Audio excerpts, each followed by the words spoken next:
Buenas noches a quienes todos nos escuchan, todas, quienes están viendo este programa. Bienvenidos nuevamente a una nueva edición de la Hora Constituyente, versión verano. Aquí estamos... No podemos decir que estamos playeros porque no lo estamos encerrados, casi todos. Pero bueno, la vida sigue, un año más, hay que seguir y nuestro programa ahí está, así que, bueno, Benjamín Pérez quien les habla y le doy paso y saludo súper cordialmente a nuestro panel, nuestro humilde panel, gran panel que nos ha acompañado en todos los capítulos de la Hora Constituyente, no han fallado ninguno nunca, así que asistencia perfecta, empezamos bien el año. Octavio Ansaldi, María Pardo, Benjamín Vallares, ¿cómo están? ¿Con qué asistencia se aprueba este ramo? Para saber, para ir calculando. Oye, sí, eso yo estaba pensando. No hay asistencia, es libre. Es libre. Oye, queda acá nomás, queda acá. Yo creo que a ningún curso fui el 100% a las clases, así que, bueno, No, el hecho que haya venido acá, usted, yo soy alumno chupamedia, así que... ¿Ah, sí? 100% así. Es que de repente me daba sueño. ¿Y la María? Depende del profe también. Pues, sí. Yo me eduqué a distancia.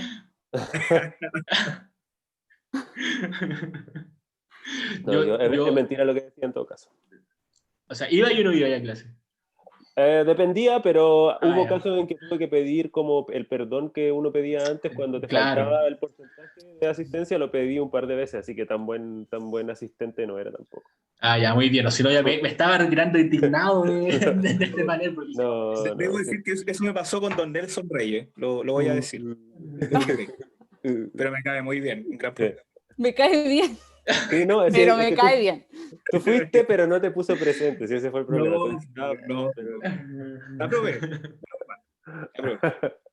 Pero bueno, a lo que vinimos, compañeros. Bueno, empezamos 9 años, bastante movido.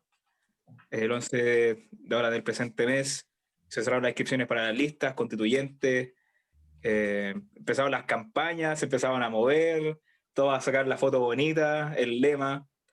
Y bueno, es parte de la política, esto es así que, bueno, eso por un lado.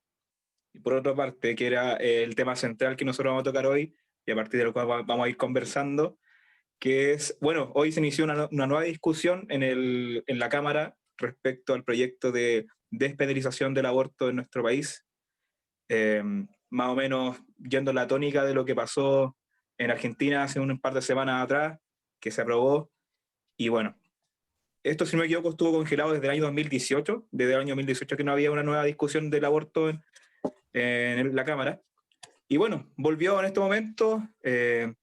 Parlamentarios de oposición impulsaron que se volviera a hablar esto en Chile. Y nada, yo creo que quién mejor para dar algunas impresiones, qué piensa de esto, qué es lo que puede pasar. María, ¿qué sensaciones te dan todo esto, lo que está pasando, la discusión? Y también, pues, ¿qué crees tú que puede pasar? Uy, yo no sé, no me atrevo a decir qué puede pasar, pero creo que hay harto más ambiente como para que tengamos buen resultado que en otros momentos. Creo que igual hay algo súper relevante, que es que en las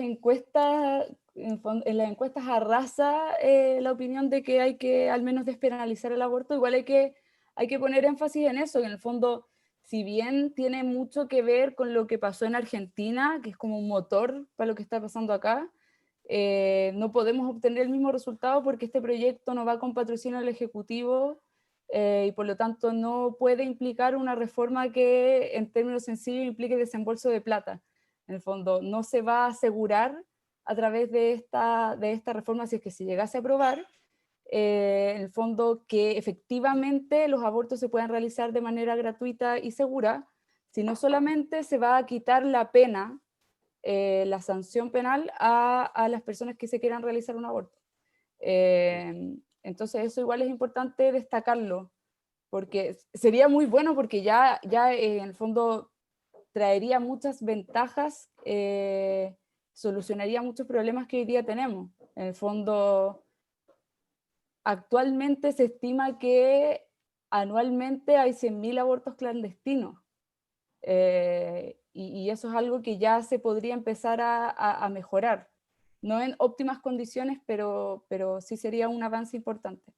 Pero en todo caso creo que también hay que mirarlo con un ojo a lo que va a pasar en la nueva Constitución, porque en el fondo lo mismo que pasó con la Ley de Educación Sexual Integral, que no se haya aprobado en el 2020 no quiere decir que no se pueda establecer una disposición en la Constitución que dé para que en el futuro se legisle en ese sentido. Claro. Yo tengo una pregunta. Flavio, sí, eso te iba a dar la palabra. Si quiero algún comentario. Dos preguntas. Una son para la Sole, porque pienso que a lo mejor la Sole puede estar informada sobre el detalle. Si esto debe ser como una disposición del Código Penal, supongo, que se quiere modificar y por lo tanto sería una discusión de ley simple, ¿estoy intuyendo o no? Sí, pero por eso tan... Dale, y hay como cálculos así preliminares sobre si están los votos, no están los votos, bla, bla, bla, ¿cachai? Para la ley simple están, pero el punto es qué va a pasar con el TC. Volvimos al TC. Otra vez. No, pero es un cuento de nunca acabar. Ya, esa es igual, la primera o sea, yo diría en principio que están, pero no sé el detalle, no he revisado el detalle, porque en el fondo acá hay que no pensar a la izquierda como bloque, porque es un tema que en el de fondo hecho, hoy día la gente se la toma como muy, la gente se la toma muy, los políticos se lo toman muy personal, es como una cosa de conciencia, ¿cachai? De hecho, hoy día dijo la bancada de mujeres del PS que estaba a favor del proyecto, pero no la bancada como totalidad de diputados y diputadas. Entonces eso igual quiere decir algo. Y en los temas valóricos, claro, el eje izquierda y derecha se tiende un poco siempre a dividir en el debate público. Esa ha sido una tónica que ya pasaba antes. Aunque claro, siempre hay un grueso que se mueve desde la oposición, o lo que ahora oposición, en favor de esos proyectos. Pero no siempre es así. De hecho, cuando fue la reforma para permitir el divorcio, habían diputados, senadores del Partido Socialista que estaban en contra. Entonces son cuestiones que se mueven en ejes distintos. Yo creo que... Igual... sorry, dale. Iba a cambiar el punto. No, que estaba pensando que en el fondo, de cara a lo que todos nosotros como público pensamos, yo creo que es importante tenerle, en el fondo, tenerle ojo a la discusión y tratar de, si uno apoya el derecho de las mujeres a decidir, no votar por candidatos que del partido que sean, porque por lo que estamos hablando recién es un tema que de repente como que va más allá de esta distinción que uno hace izquierda-derecha, no votar por candidatos o candidatas que estén, que estén en la volada pro vida. De hecho, la gente se va en una volada como demasiado valórica respecto a lo que es discusión de aborto, como que no sé si hasta hace un tiempo como que prácticamente te definía por persona. Si estáis de acuerdo con el aborto, eres un asesino, no te importa la vida, bueno, y todos los argumentos que ustedes saben que se dan en ese contexto. También obviamente una discusión, creo yo, menos mal que ya no, o no tanto, muy marcada por el tema religioso también, obviamente. Que antes obviamente en Chile tenían mucho más poder que ahora. Sí, pues, claro. O sea, de hecho, claro, es cosa de ver lo que pasó hoy día fuera del Congreso. Po. ¿Qué pasó? Yo no vi noticias, cuéntenme qué pasó. Pastor Soto, básicamente. Claro, hubo como un enfrentamiento de... Claro. No sé, yo ahí leí por ahí, pero no alcancé a confirmarlo, pero leí que alguien le había tirado una Biblia como en llamas a una compañera. No sé, por confirmar, noticia en desarrollo. Pero si yo vi un video del Pastor Soto como tocando un piano, ahí como obviamente terneado, con cómo se viste. Aunque yo igual tengo que decir que yo no tengo ningún problema con la gente que defiende su visión del mundo, que está a favor está en contra del aborto. Ahora son los argumentos que se creen válidos para frenar este tipo de discusiones.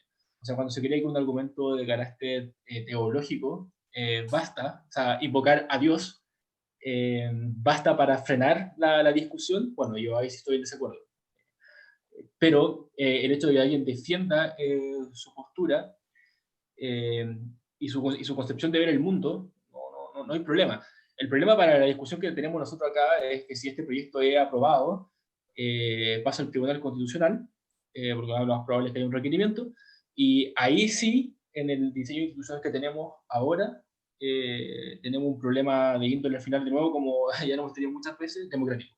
O sea, de si puede o no el pueblo tomar decisiones o tiene que alguien supervigilar sus decisiones.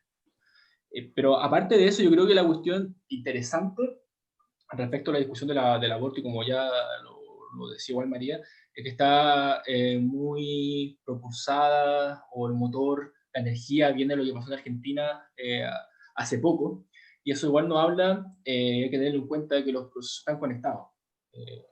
O sea, no lo que estamos viviendo en Chile es una isla ni a la inversa, y eso igual se ve en el proceso constituyente. Hay más, si no me recuerdo, de 30 o 40 países que en los últimos 2 años han tenido algún proceso de revuelta importante, ¿ya?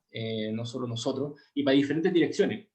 No más que el de nosotros fue muy intenso en términos relativos y en términos absolutos, o sea, la cantidad de gente, por la cantidad de habitantes que somos, como también el conjunto de personas, o sea, había más de 1 millón de personas. Francia mueve 1 millón de personas y son 50 millones.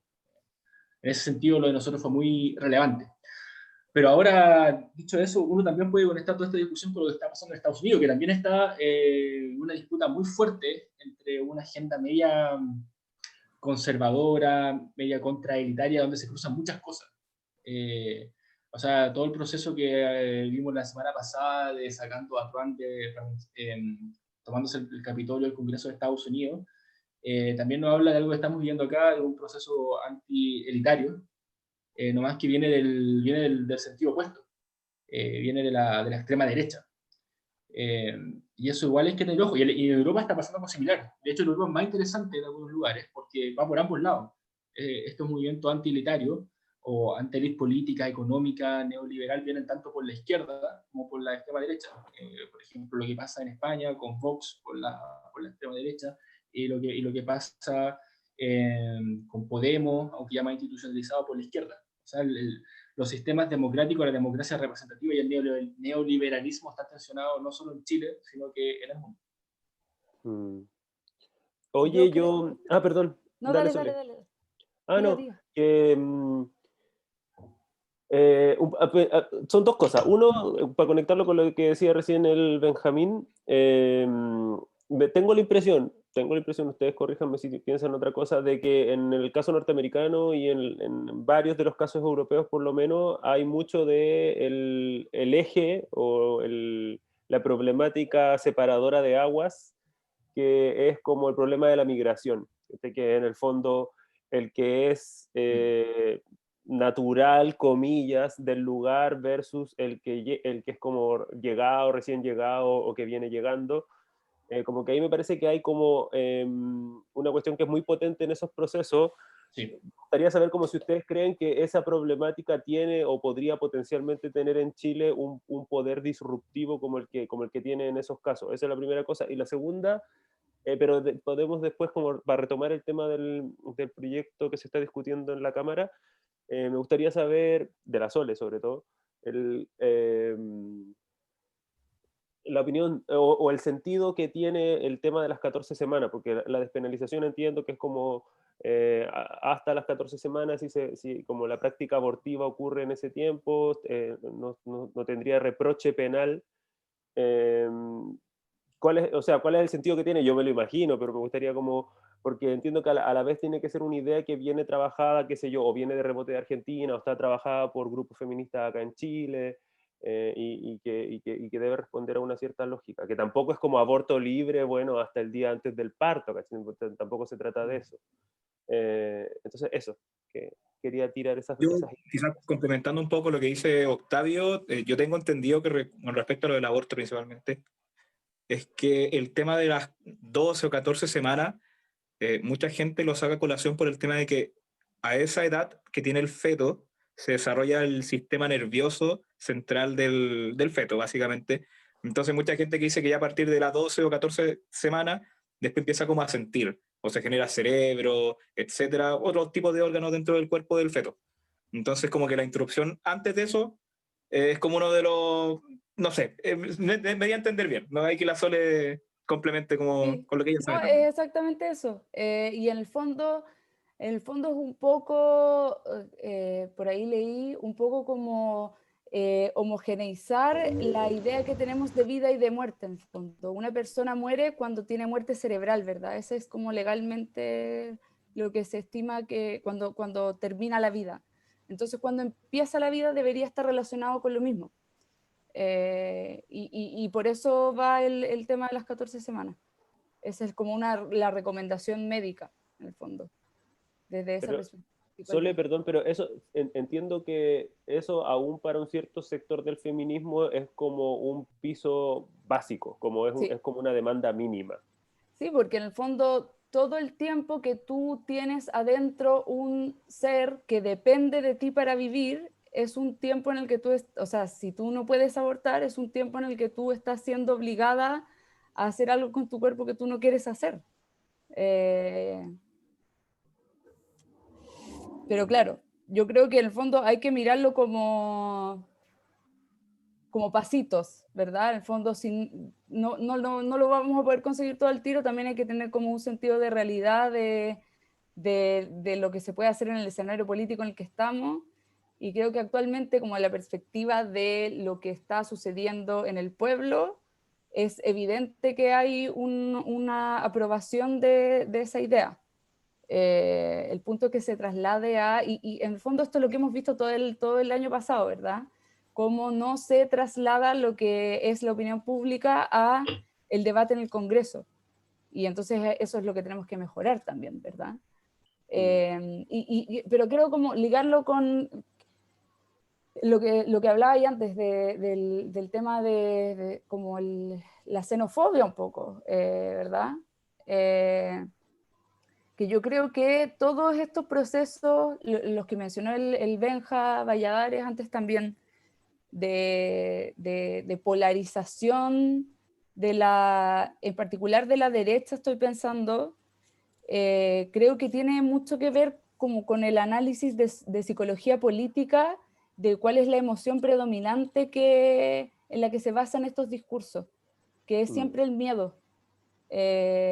Siempre está el miedo como emoción política dominando estos procesos de polarización de estos debates. En el fondo, es una actitud defensiva un poco contra lo desconocido o contra lo distinto, que es como lo no normal, ¿verdad? Porque lo que está como en las fronteras del sujeto que se entiende que es como el normal. Yo creo que por ahí va la cosa. Oye, entre paréntesis, dado que como que estamos un poco en un loop de actualidad legislativa, en diciembre, hace poquito, el Congreso aprobó y de hecho despachó al Tribunal Constitucional, el presidente, para que apruebe todo eso que todos conocemos. Está lista como la ley que va a reemplazar el decreto ley típico en materia de migración en Chile, es decir, como que habrá una nueva ley básica sobre migración. Y hace poco apareció el Frente Amplio señalando que van a ir al Tribunal Constitucional como a tratar de echar abajo, no sé si el proyecto completo o parte del proyecto, supongo que parte. Y como que ya salió también alguno de los ministros de Piñera, creo que el del Interior, defendiendo el proyecto, en el fondo diciendo como hoy el Frente Amplio va a atacar nuestro proyecto de migración, porque coincide además que es un proyecto que se presentó en la primera administración de Piñera, en Piñera 1. Entonces como que ahora termina la tramitación en Piñera 2, entonces es de alguna manera una obra política de Sebastián Piñera, y salen como defendiéndolo, y el argumento, un poco que tal vez es el argumento que disfraza eso que dice la Sole, como el miedo como a lo ajeno, a lo distinto, qué sé yo. Bueno, ¿y qué es xenofobia? En verdad yo creo que es más sincero decirlo así, porque no es miedo como al australiano o al noruego o qué sé yo, no sé, como a alguien que por lo general se le trata muy bien en Chile, sino que es como a otro tipo de inmigrante. Y pobres también, obviamente. Exacto, exacto. Bueno, el discurso con lo que salía el ministro del Interior atacando al Frente Amplio por esta idea de ir al TC a tratar de pelear el proyecto en ese campo, al final, decía, como lo que estamos tratando de hacer aquí es como promover migración o movimientos migratorios ordenados, como que ese es un poco el argumento, como queremos que esto no se nos salga de las manos, que las decisiones se tomen de una cierta manera, que si decimos que sí, que entren, bueno, sea mirando antecedentes o en unas proporciones, qué sé yo. Y todo eso suena muy bien, todo suena muy bien discursivamente, porque la gente quizás no está en contra de la migración, pero siente que la cosa está media desordenada y como que hay que ponerle un poquito de orden. Entonces, como lo plantea el gobierno, también aparece un poquito como el sentido común. Y eso yo no lo planteo en términos normativos, sino lo planteo en términos descriptivos. Y un poquito igual, eso de nuevo volviendo a las discusiones que ya están atravesando otros países, Europa o países de Europa, es lo mismo. Mucha gente que ha votado, por ejemplo, en Alemania, Alternativa para Alemania, que es el partido de extrema derecha, era gente que ha votado por los comunistas en Alemania, o por Die Linke, que es el partido de izquierda, gente que ha votado por la CDU, por la de ser acá, pero por el tema migratorio ha hecho clivaje demasiado fuerte, y gente que no está en contra muchas veces de la migración, pero sí de la migración islámica exacerbada, de sentir que ahora tienen poblados completos en el sur de Alemania, en el cual ya no tienen solo alemán, sino que tienen árabe, y que hay violaciones a mujeres, y cosas que son que ellos consideran ajenas a su cultura. Entonces, ¿Cómo que son ajenas a su cultura las violaciones? Claro, o sea, como que tomen a una mujer entre 4 o 5 hombres, las violaciones masivas en el fondo. Lo mismo que ha pasado en Francia. Entonces hay un tema, y yo creo que hay que tener ojo, porque si bien uno a veces de un discurso progresista, cuando uno habla con la gente convencida sobre lo mismo, es muy fácil caer en una burbuja. Pero los discursos sociales y políticos fluyen de forma totalmente distinta. Y Alemania, de ser un país sumamente abierto hace 5 años atrás, ahora ha pasado a ser un país, no diría que cerrado, pero sí mucho más restrictivo en términos migratorios. Y el caso exacerbado de eso puede ser Austria, de hecho. Austria ahora está la extrema derecha de la mitad del país. Y de hecho, como para hacer así como un clash de toda esta cuestión, como yo creo que en países como Alemania o algún otro como de ese estilo parecido, como que yo creo que muy fácilmente como el centro, la derecha y tal vez un sector del progresismo podría fácilmente alinearse pro aborto, qué sé yo, pro aborto en un cierto plazo, pro aborto, qué sé yo, incluso pro aborto libre, que no tengo idea. Pero anti-migraciones, que aparte lo que hay mucho en los países del primer mundo es anti-asilo, que es como en el fondo la manera por la cual solicitan ciertos extranjeros como acceder a ciudadanía o a residencia en países del primer mundo, es porque en sus países son perseguidos políticamente o se exponen a juicios inventados, a que los ejecuten, entonces como que solicitan asilo. Y eso, en el fondo, lo que hay mucho en el primer mundo es como un movimiento anti-asilo. Es como, bueno, si los van a matar en sus países, será problema de ellos, porque tenemos que recibirlos nosotros. Claro. Exactamente. Y yo creo que esas son cuestiones que tenemos que, de cierta forma, tenerla a la vista, porque son debates que nosotros igual tenemos a la vuelta de la esquina. Y lo interesante de todas esas cuestiones terminan confluyendo muchas veces en movimientos anti-elitarios. Sentir que... ¿Anti qué? O sea, anti-elitarios. Eso significa muchas veces que la democracia representativa en todos estos países que se decían que eran un ejemplo para todo el mundo, tanto los países de Europa Central, Europa el Oeste, como Estados Unidos, bueno, su democracia ahora está haciendo agua al borde del colapso. Y eso, bueno, uno puede preguntarse en términos sociales, si el neoliberalismo ha dejado de atender muchos problemas. Por ejemplo, ¿por qué el votante de Trump no es Wall Street? Una persona de los sectores industriales de Estados Unidos o los ex sectores industriales. O sea, gente de que normalmente tuviese que haber votado por los demócratas. Y así sucesivamente. En Europa lo mismo.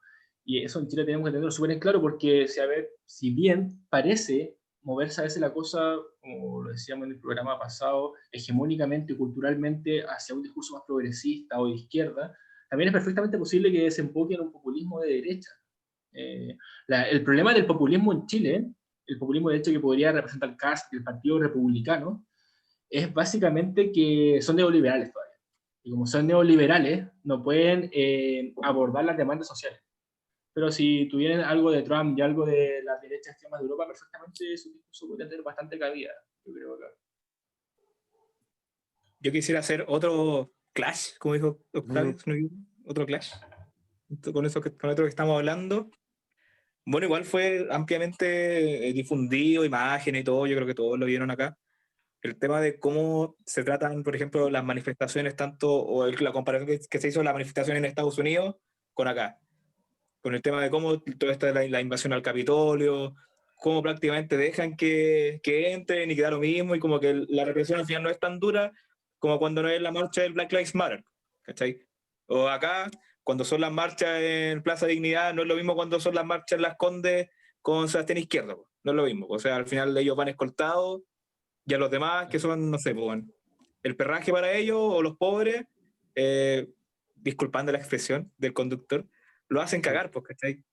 Lo vimos en Estados Unidos, o sea, al final te das cuenta que la policía trabaja igual, o sea, y tampoco yo miro a Trump y miro a Piñera y es lo mismo para mí. Yo no veo mucha distinción dentro de todo, a grandes rasgos, obviamente. Pero eso como para complementar otro de lo que estábamos hablando sobre cómo están sucediendo las cosas en el mundo y cómo están sucediendo acá también. O sea, al final la represión, sí. Ahí está, es evidente.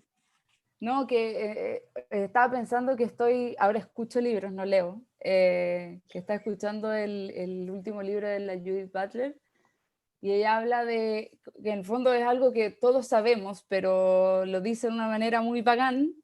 En el fondo, la idea de que no todas las vidas son igualmente, no sé cuál sería la palabra, llorables, en el fondo, como quejables. Que no, porque no, en verdad no nos importa lo mismo. Y por eso el Black Lives Matter es tan directo en el mensaje. Hay unas vidas que valen más que otras nomás. Y las vidas que no vemos de los que están afuera de nuestra frontera son las que menos valen, en el fondo. Como que no los consideramos como igualmente humanos. Y yo creo humano, que pero no nuestro problema. Así lo ve la persona común y corriente. Frío. Otro será a cargo. Claro. Y en el caso en particular de lo que está hablando el Benja Pérez de la represión, como los distintos mecanismos de represión que se activan, tienen mucho que ver con la interpretación de las minorías raciales en particular como violentas. En el fondo, bueno, y también va de la mano con un discurso muy patriarcal, porque es el discurso de vienen a violar a nuestras mujeres, que es como, no son tuyas. Y segundo, estadísticamente eso no es cierto. Entonces, pero sí, pero eso, y si uno, yo creo que por lo menos como de lo que yo conozco, que es como el Reino Unido, creo que hay una, a veces muy inconsciente y a veces asquerosamente consciente, pero una interpretación del hombre de color en general como innatamente más violento. Y eso es algo que habla de lo mismo, pues, del miedo como emoción política. Como le dan una connotación como si fueran salvajes, no sé, como algo así. Pero, y de alguna manera creo que igual, tal vez como somos un poco copiones como con los estereotipos, también, tal vez nosotros también tenemos una concepción parecida, porque lo que les decía recién, en el fondo, ¿Sí?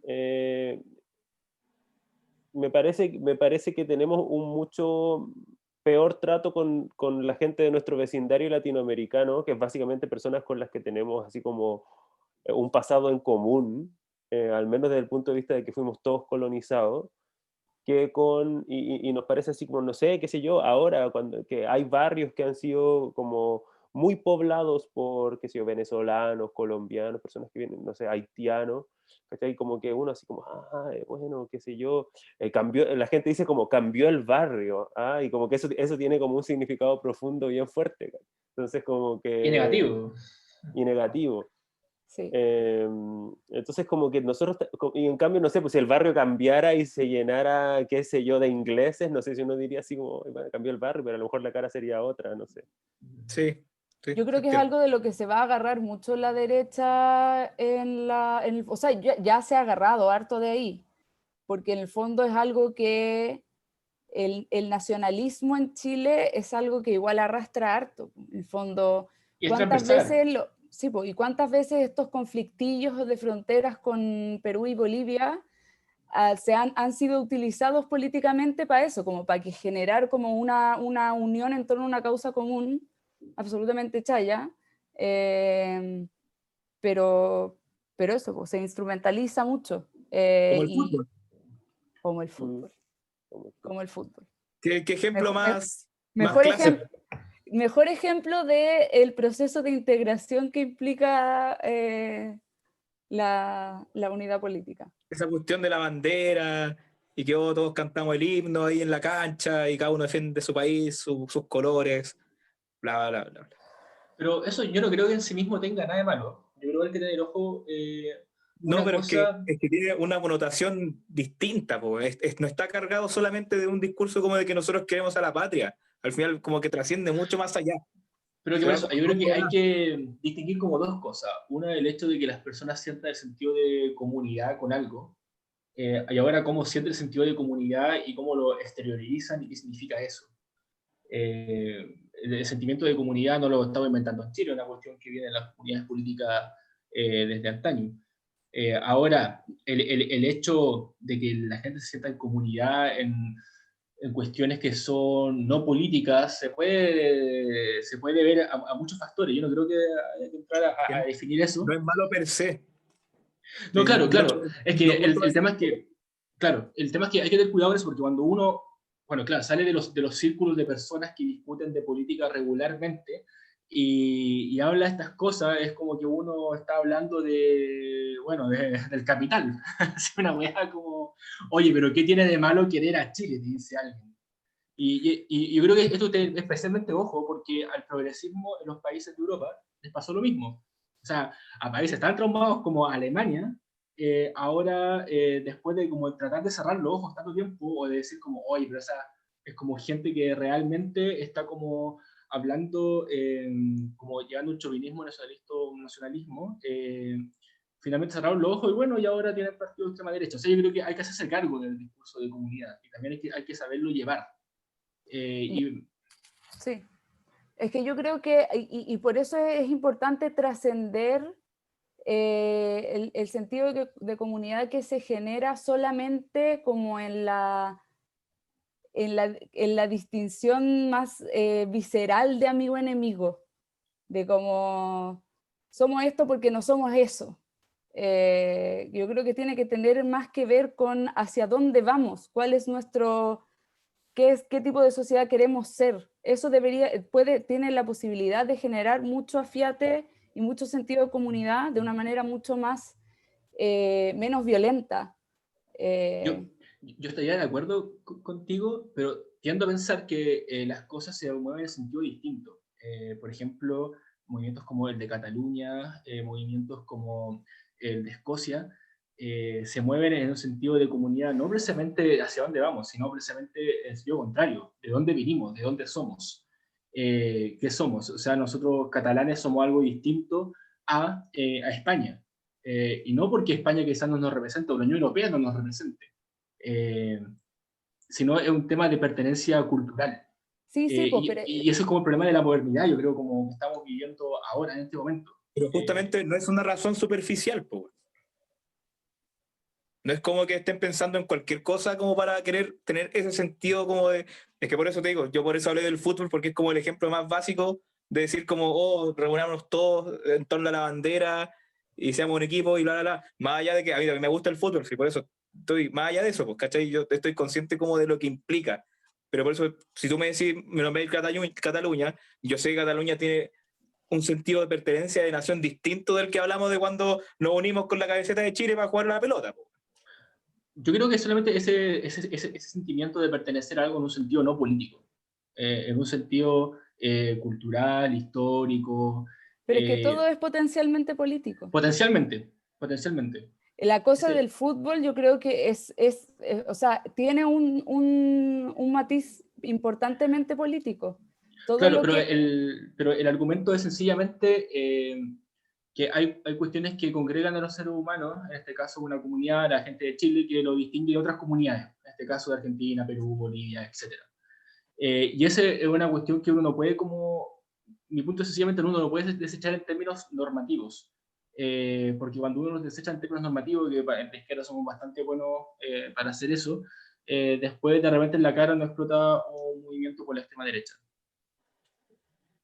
Sí, perfecto. Entonces, por eso hay que buscar maneras de generarlo que sean más plurales.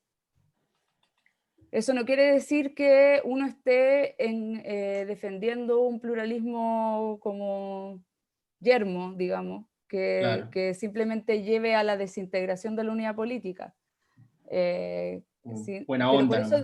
Pero por eso digo que, sí, en el fondo, esa idea, yo creo, esa idea zapatista de que uno debería apuntar hacia un mundo donde quepan muchos mundos, en el fondo apunta a eso, a un marco que de todas maneras tiene que haber un mundo, en el fondo, tiene que existir un mundo que atrape a los otros, ¿verdad? Pero que los incluya. Y en eso obviamente que va a haber que tomar decisiones respecto de qué es lo que no queremos. Siempre eso va a existir, yo creo. Incluso en mirada histórica, en el fondo. Sí. Hemos sido esto, pero ya no lo queremos ser, ¿verdad? Claro. Y el fiato cultural que uno puede tener en una comunidad política es un fiato que, claro, uno mira hacia el pasado, pero no es estático. Y cuando es estático, exacto, genera muchos problemas, ¿verdad? En el fondo, o sea,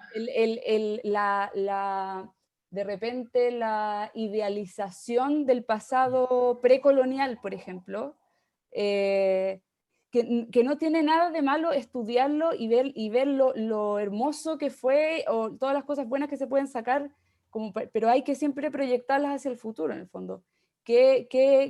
¿En qué estamos ahora? ¿Cómo lo mezclamos? ¿Qué sacamos de allá y de acá? Eso. Claro, o sea, las vidas tanto individuales como colectivas son un proceso recontinuo de dejar atrás algunas cosas y de traer otra a colación y eso ir construyendo una narrativa.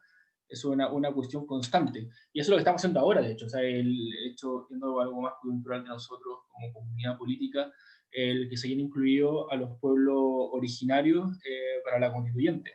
Es también un rescate de algo de nosotros, de lo que hemos sido históricamente. O sea, un rescate no porque antes lo hemos valorado, sino porque ahora creemos que es necesario valorarlos. Y eso corresponde a nuestra comprensión de lo que queremos ser. Entonces es como vamos comprendiendo esa historia compartida. Aunque, y yendo también quizá un poco más a la cuestión constituyente, la conformación de lista y todo eso, yo diría dos cosas. Una, quedó de manifiesto que la demanda que tiene intensidad política en este momento del pueblo originario es la del pueblo mapuche. En potencialidad, o sea, en cantidad de candidaturas inscritas, las firmas para juntarlo, un montón de cuestiones. Más allá de que uno le gustaría, en términos de nuevo normativo, que tuviésemos rescate más o menos continuo a través del tiempo de todos nuestros pueblos originarios.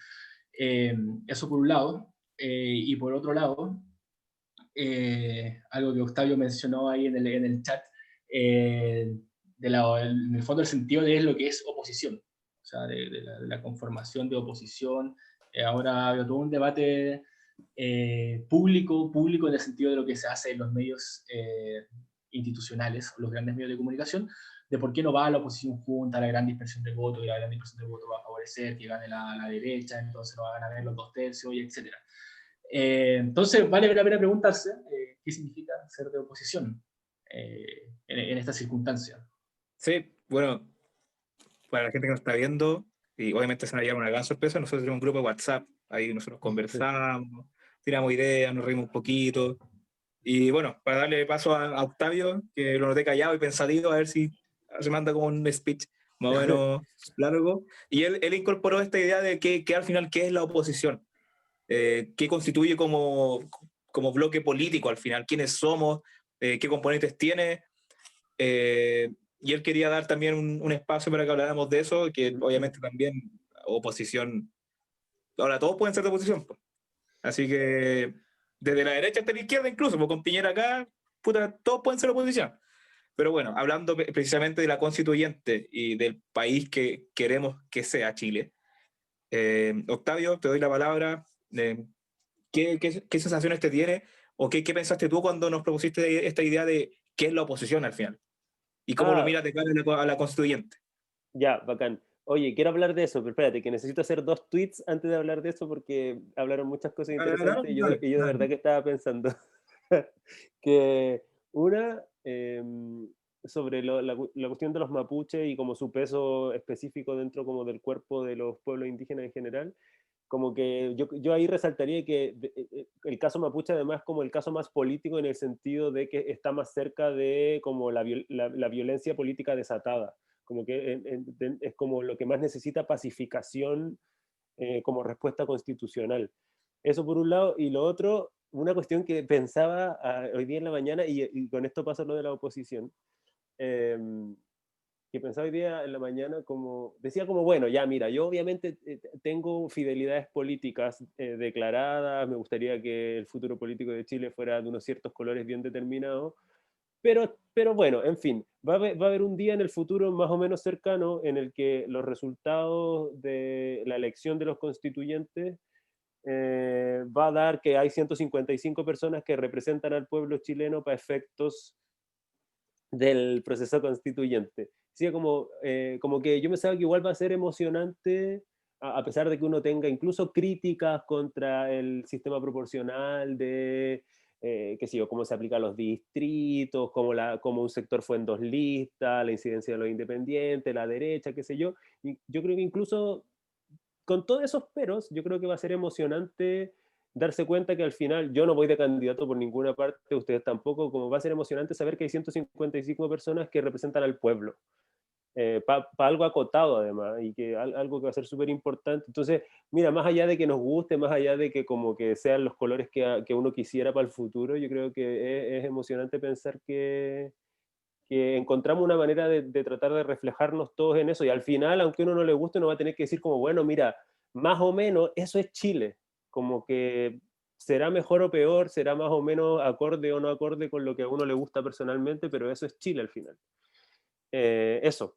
Y para pasar a lo de la oposición, bueno, yo decía, no, es que como que se ha mezclado mucho la manera en que se habla de oposición para, por ejemplo, la presidencial que viene por ahí más o menos a finales de este año, con oposición, con cómo se articulan las fuerzas, por ejemplo, para esta discusión que hablábamos al comienzo del aborto en la Cámara, o para las discusiones del retiro de los 10%, que así se dice, la oposición, que es más o menos todo lo que no están en el gobierno, ¿no? Pero a ver, el sentido fuerte de oposición, según yo, o al menos un sentido en el que tiene como peso conceptual la idea de oposición, es como oposición que controla, es decir, oposición que hace contrapeso, oposición que se opone en el fondo. Entonces como que es loco tratar de llevar esa idea, es loco, quiero decir, como que tiene poco sentido llevar esa idea a la constituyente, salvo que uno diga, o que uno haga un poco caso omiso de la idea de la página en blanco, pero que en cierta medida está bien hacer caso omiso de la página en blanco, porque aunque la página esté en blanco, el statu quo tiene un peso, es decir, como la manera en que hemos hecho las cosas hoy día tiene un peso. Entonces me parece que si uno quisiera hablar de oposición en la constituyente, tendría que pensar en quiénes se oponen al statu quo, quienes tratan de hacer que lo que nos rige constitucionalmente ahora sea distinto a lo que nos rija constitucionalmente en el futuro. Y ahí yo esto lo decía sobre todo a propósito de la exconcertación, hoy día ligada para efectos electorales con los descolgados del Frente Amplio, estos que se llaman el Nuevo Trato, como el New Deal, no sé. Porque pensaba como, al final, la exconcertación tiene que asumir, en el fondo, su rol histórico. Es decir, la exconcertación fue básicamente la gran ejecutora de la Constitución de 1980. Pero igual se suena al carro, Octavio. Claro, pero no... O sea, esto lo dejo como pregunta. ¿Creen ustedes que la concertación, hoy nueva mayoría, se presenta hacia la constituyente como transformadora del modelo constitucional? Esa es la pregunta. Me gustaría creer que sí, pero creo que no. Si tengo que decirlo así como súper, básicamente, es que, no sé, por todo lo que existo como del peso histórico de lo que ha sido la concertación, nueva mayoría, etcétera, tienen un historial que a ti no te hace como confiar en ellos. O sea, como que no te hacen creer que ellos van a cambiar el statu quo que consolidaron en el país, básicamente. Entonces, como que en verdad no... No, pues no... Claro. No. ¿Benja? Pero, sí.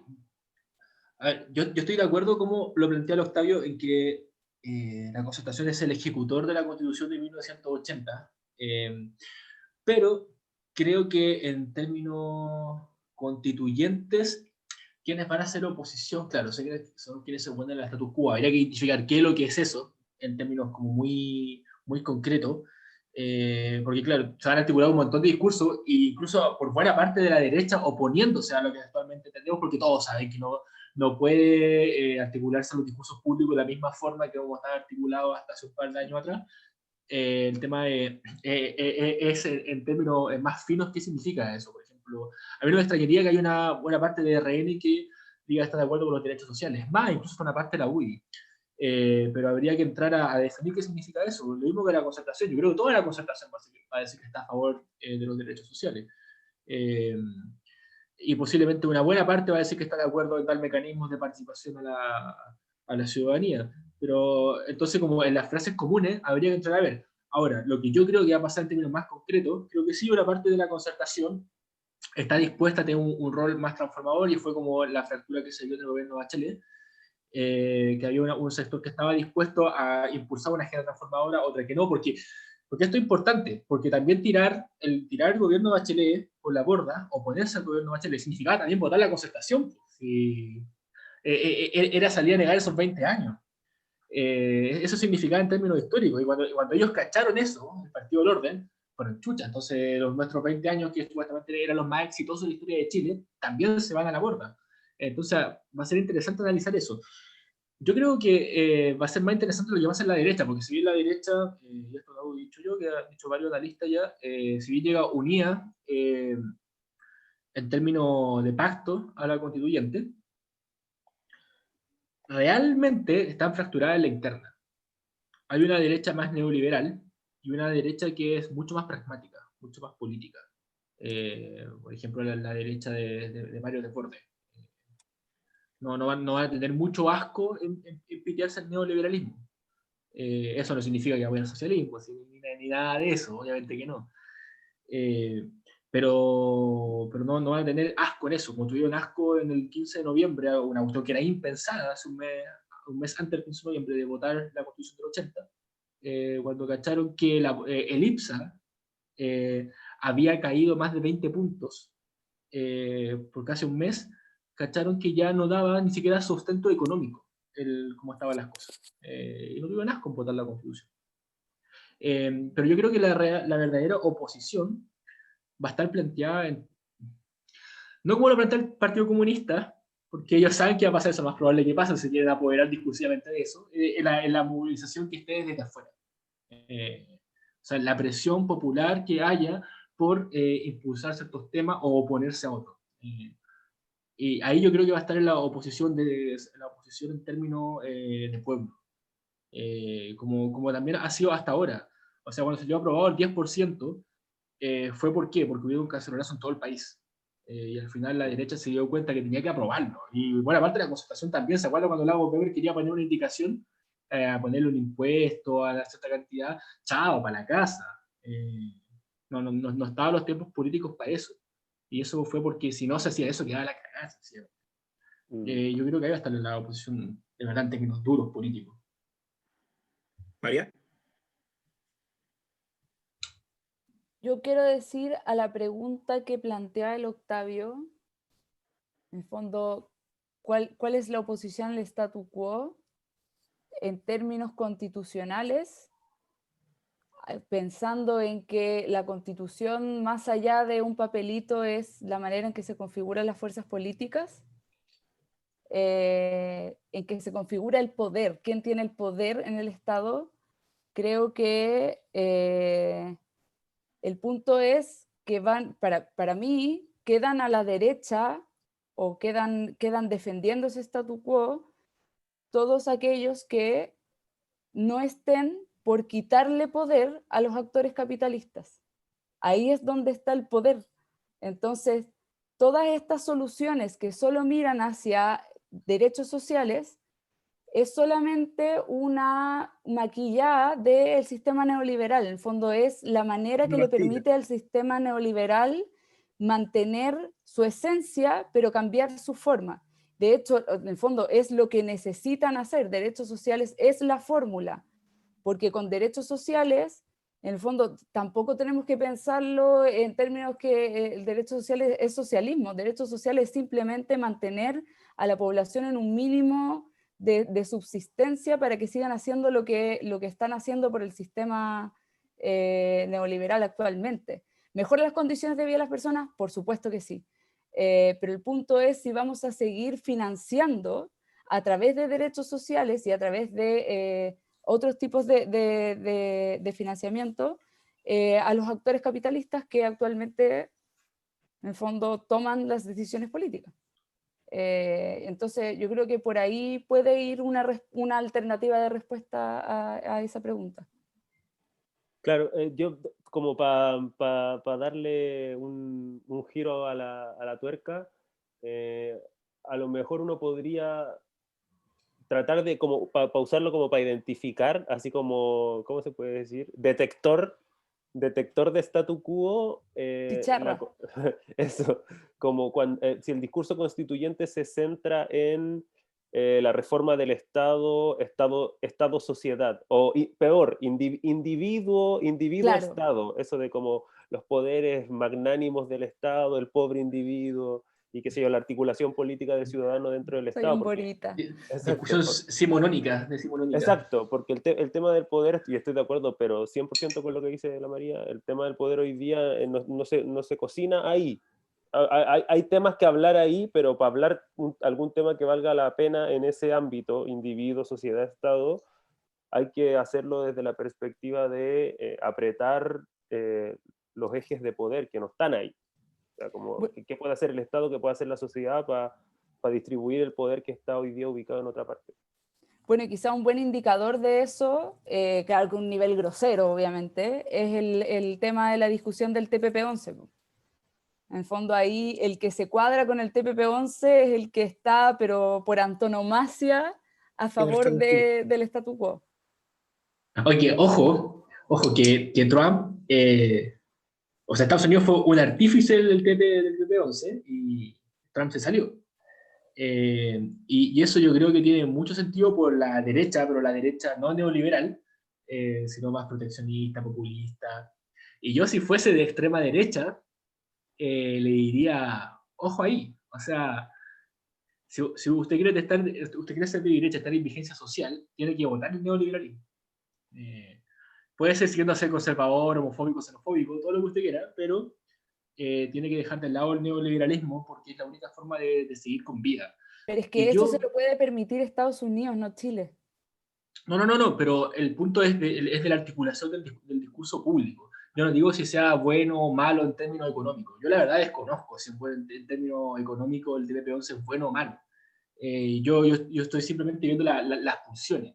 Las pulsiones de la sociedad chilena, y creo que al igual que la sociedad gringa, chucha, oye, va a venir un organismo externo a decirnos lo que puede hacer, lo que no se puede hacer. O sea, un tribunal arbitral, o vamos a perder más trabajo en Chile. O sea, son ese tipo de pulsiones básicas. O sea, yo creo que a eso es lo que hay que poner atención. Y eso también es lo que tenemos que poner atención desde la izquierda. Lo demás es como maquineo conceptual que nos podemos tomar 10 veces conversando, pero me da la impresión que ahí está el centro.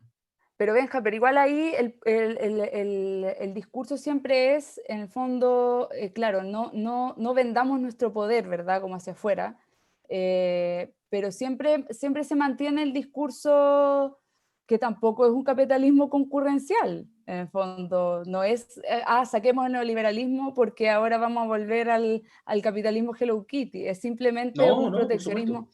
Ya. Entonces, en el fondo es como volver al nivel anterior de neoliberalismo, que también era neoliberalismo. Sí, claro, o sea, en el fondo, ¿qué es lo que está en entredicho ahora? Y no solo en Chile, es el poder que tienen las grandes empresas, y en algunos países más grandes que nosotros, las transnacionales. Y eso está reventando tanto por la izquierda como por la extrema derecha. Ese es el punto, es el punto nodal del problema. O sea, el hecho de que, por ejemplo, Atual lo haya bloqueado ya prácticamente todas las redes sociales, es también por lo mismo, y no ha tenido una buena relación con las empresas de Estados Unidos, con las empresas internacionales, sí con las empresas que producen para Estados Unidos, pero no las que tienen sus fábricas repartidas por todo el mundo, tienen deslocalizada la producción. Y en Chile, claro, en Chile el problema es que la derecha, la ultraderecha también está muy articulada con la derecha económica. Entonces eso en términos políticos es muy improbable que pase. Pero puede pasar. Mi punto sencillamente sería que en términos sociales, hacia dónde puede derivar una demanda, puede ser tanto hacia un discurso de izquierda como hacia un discurso de extrema derecha, siempre y cuando quienes articulan los discursos de extrema derecha estén dispuestos a votar el neoliberalismo. O si no, no están interpretando, como diría un ciútico, el espíritu de la época. Cabres, yo les quiero comentar que yo creo que estamos llegando al final de nuestro capítulo. Qué pena. No sé si, bueno, ya son las 10:30 de la noche. Para quienes nos van a ver, obviamente el capítulo no va a salir ahora, pero pues les digo, son las 10:30 de la noche. Toda acá gente de esfuerzo que trabajan, así que entenderán que hay cansancio en el cuerpo ya no es el mismo que cuando uno tenía 18 años, ¿no? Las cosas cambian. Yes. Y nada, obviamente no podemos cerrar si alguien tiene un varios, algo que quieran resaltar, como dentro de todo. No, yo invitaría nomás a la gente que nos escriban cuestiones en el Instagram, algo así como para qué cuestiones podríamos hablar ahora que ya hay candidatos, qué sé yo, que las conversaciones se hacen más locales, a quién quieren que peleemos, qué cosas quieren que digamos. Para eso, como invitar como un poco de orientación hacia dónde podríamos ir en esta época. Tenemos una sábana de candidatos, eso va a ser la papeleta, así que tenemos por la cual hablar, tenemos mucha. Tenemos para rato, bueno. Y tenemos 2 distritos además, como somos hambrientos, podemos hablar aquí del distrito 6 y del distrito 7. Tapa harto. Eso, chicos, chicas, muchas gracias gracias a ti, Benjamín, por compartir este programa con nosotros, estuvo muy bueno. Ahora, Marta, de hecho, la gente no sabe, yo lo voy a contar igual, pero la gente no sabe que estuvimos como 20 minutos antes hablando como de otras cosas que puede haber sido parte del programa porque estaba bueno, pero no sé por qué no lo hicimos, pero bueno. Sí, de hecho, las buenas conversaciones no quedan en el programa. La vez pasada nos quedamos conversando después del programa. La cagamos, pues, dejamos afuera lo que hablamos. Sí, pues no lo grabamos, pues. Una weá maqueteada acá, pues. Hay que aprender en la. Podríamos vender un ley. Apenas nos saludemos, tenéis que grabar nomás. Sí, no importa que. Si nosotros dijimos que acá nos íbamos a desnudar. La verdad. Así que. Pero nada, te digo, muchas gracias por ver el programa. Se llegaron hasta acá, muchas gracias. Espero les haya gustado mucho. Seguiremos, obviamente. Es un año clave, creo yo, para la política chilena. Puede marcar muchas cosas de lo que va a venir en los próximos años. Lo que Oye, antes, para cerrar, ¿cómo ven el año en términos políticos? ¿Creen que va a ser bueno? ¿Va a cumplir con la expectativa o va a ser malo? Lo que sea que signifique eso. Es que sabéis que yo no sé qué decirte, weón. No sé si quiero decir algo tampoco, weón. Pero ojalá que sea bueno, pues, al final eso es lo que uno espera. Ojalá que sea bueno. Nada más. yo creo que peor de lo que estábamos cuando esto reventó no podemos estar. Así que desde esa perspectiva creo que lo que sea que salga va a ser mejor que lo que teníamos. Así que en ese sentido soy positivo. ¿Y tú, María? Sí, estoy en esa. Pero no, en verdad no haría un pronóstico porque creo que lo que hemos aprendido es a eso mismo, po. No subestimar nada. No subestimar nada. De repente cosas que en este momento del año dice como, pero no, ¿cómo va a pasar esto? Puta, no sé. No sé, en verdad. Yo el verano pasado lo estaba pasando bacán. Iba a las marchas, no había pandemia, pero claro, después en marzo me tiraron y todo se fue el encierro. Entonces hay que ser cautos, pero obviamente hay que tener fe de que las cosas van a salir bien, de que un Chile mejor puede llegar. Obviamente no podemos ir en la contra, porque no podemos traer la negativa tampoco siempre. Entonces vamos a ver este audio, o sea, este video de nuevo a fin de año. Sí, a ver cómo fue la cosa. Después, cuando la hora constituyente esté más armada, vamos a tener como una pantallita al lado de nosotros, escuchando lo que decimos. Eso, comentando. Oye, ya nos pongamos pitonizo entonces. Ya, el otro capítulo se vienen las cartas. Los tarot. Listo, el tarot, ya cerramos.